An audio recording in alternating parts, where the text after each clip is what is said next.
Natural theology, once also termed physico-theology, is a type of theology that provides arguments for the existence of God based on reason and ordinary experience of nature. This distinguishes it from revealed theology, which is based on scripture and/or religious experiences, and also from transcendental theology, which is based on a priori reasoning.Marcus. Terentius Varro established a distinction between political theology, natural theology and mythical theology. His terminology became part of the Stoic tradition and then Christianity through St. Augustine and St.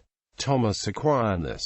Natural theology is thus a type of philosophy, the object of which is explanation of the nature of the gods, or of one supreme God. For monotheistic religions, this principally involves arguments about the attributes and non-attributes of God, and especially the existence of God, using arguments which do not involve recourse to supernatural revelation. Ancient Greece. Besides Zarathustra's Gathas, Plato gives the earliest surviving account of a natural theology. In the Timaeus, written c.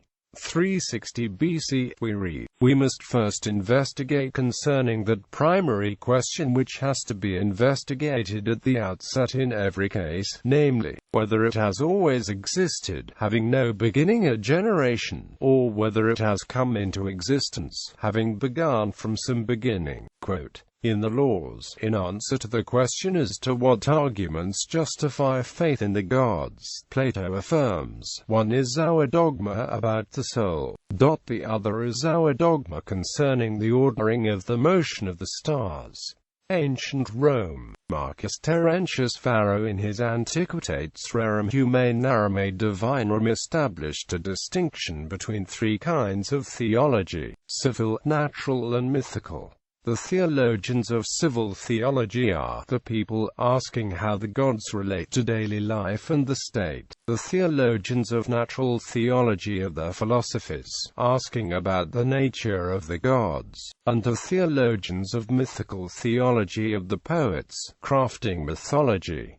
Middle Ages. For the 8th century AD, the Mutazilite school of Islam, compelled to defend the principles against the orthodox Islam of their day, used philosophy for support, and were among the first to pursue a rational Islamic theology, termed Ilm al-Kalam. The teleological argument was later presented by the early Islamic philosophers Al-Kindi and Averroes, while Avicenna presented both the cosmological argument and the ontological argument in the Book of Healing. St. Thomas Aquinas presented several versions of the cosmological argument in his Summa Theologica, and of the teleological argument in his Summa Contra Gentiles. He presented the ontological argument but rejected it in favor of proofs that invoke cause and effect alone. His Quinqueviae in those books attempted to prove the existence of God in different ways, including the goal-directed actions seen in nature. Early modern onwards.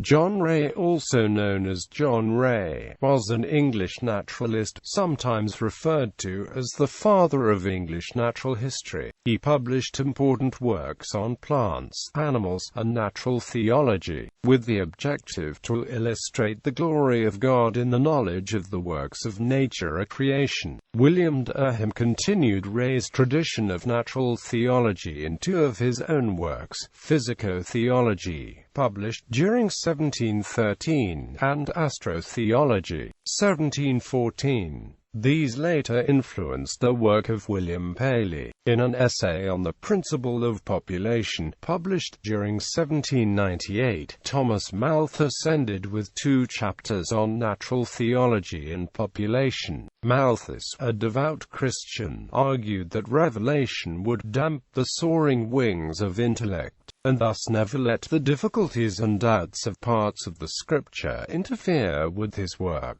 William Paley gave a well-known rendition of the teleological argument for God. During 1802 he published Natural Theology, or Evidences of the Existence and Attributes of the Deity collected from the appearances of nature. In this he described the watchmaker analogy, for which he is probably best known. However, his book, which was one of the most published books of the 19th and 20th century, presents a number of teleological and cosmological arguments for the existence of God. The book served as a template for many subsequent natural theologies during the 19th century. Professor of chemistry and natural history Edward Hitchcock also studied and wrote on natural theology. He attempted to unify and reconcile science and religion, emphasizing geology. His major work of this type was The Religion of Geology and its Connected Sciences. The Gifford Lectures were established by the will of Adam Lord Gifford to promote and diffuse the study of natural theology in the widest sense of the term, in other words,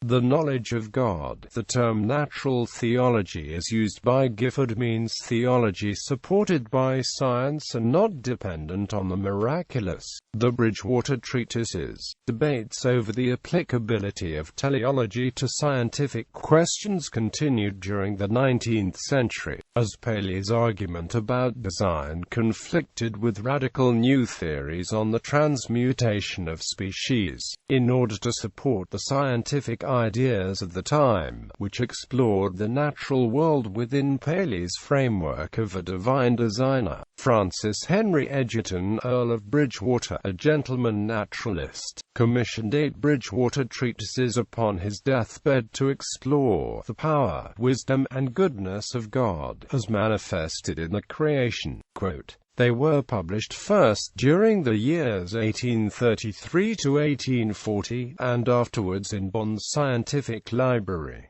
The treatises are the adaptation of external nature to the moral and intellectual condition of man, by Thomas Chalmers, D.D. on the adaptation of external nature to the physical condition of man, by John Kidd, M.D. Astronomy and General Physics considered with reference to natural theology, by William Whewell, D.D. The Hand, Its Mechanism and Vital Endowments as Evincing Design, by Sir Charles Bell. Animal and Vegetable Physiology considered with reference to natural theology, by Peter Mark Roche. Geology and Mineralogy considered with reference to natural theology, by William Buckland, D.D. on the History, Habits and Instincts of Animals, by William Kirby. Chemistry, Meteorology, and the Function of Digestion, considered with reference to natural theology, by William Prout, M.D., in response to the claim in Whewell's treatise that we may thus, with the greatest propriety, deny to the mechanical philosophers and mathematicians of recent times any authority with regard to the views of the administration of the universe.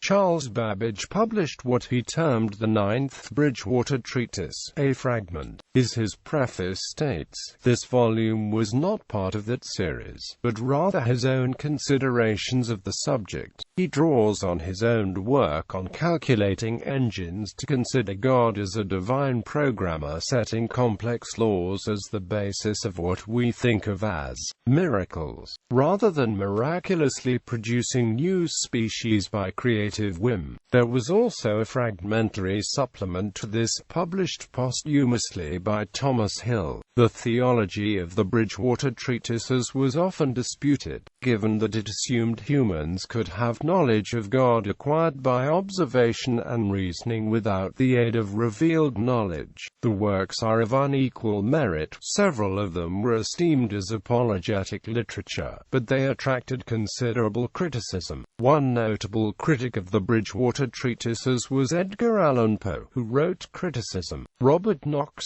an Edinburgh surgeon and major advocate of radical morphology, referred to them as the Bridgewater Treatises, to mock the ultra-teleological school. Though memorable, this phrase overemphasizes the influence of teleology in the series, at the expense of the idealism of the likes of Kirby and Roche.